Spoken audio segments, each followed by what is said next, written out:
he wrote it in his language, the way he spoke. Right. I mean, there's certain phrases that he used a lot, like what was one of them? Full blown.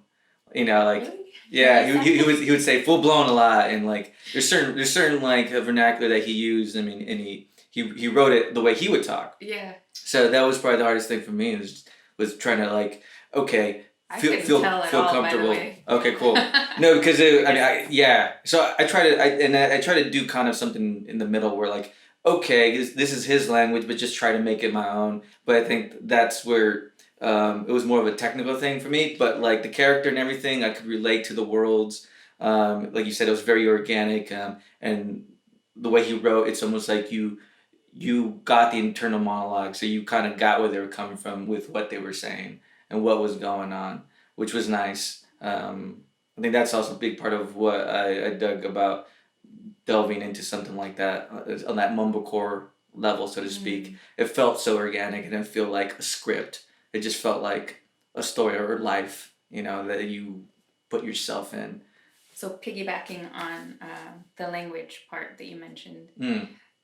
some of the stuff I had difficulty with, you know, and he was kind of particular, like you Yeah. can't change it, you know, and even though he was really free and we did a lot of improv and that was really nice and we shot a lot of like B-roll and Yeah. and that was really good. But where Val tells Mickey that she looks pretty and she kind of scoffs and says like the F word, you know. Oh yeah. And A different F word. yeah, different F word as the one that has to do with kind of With sexual- straws. Yeah. Or cigarettes. Yes, an English cigarette, like what an English should call a cigarette. So That F word, kids. Yeah, Okay. some of the language I just had to kind of get comfortable with, and yeah, Because you don't say that normally. not like that. I mean, it's used. You know what I mean? So what was tough about it?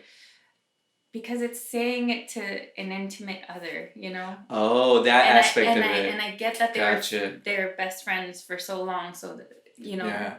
That kind of goes together because with my best friends, maybe it'll get thrown around and, you know, but yeah, to say it to an that makes sense. Okay, yeah. Kind of. Yeah, because I feel you. But I've noticed that like Andy and Jess's relationship is kind of like that. Yeah. Where they'll call each other names like, stop being such a faggot. Like it's a strong word. It's a strong word. Yeah. Yeah. So, but to say it endearingly too, especially if you're not used to it, yeah. So there was a lot of that, and obviously that comes from Andy, which is great. I mean, it's an interesting world to like immerse yourself in.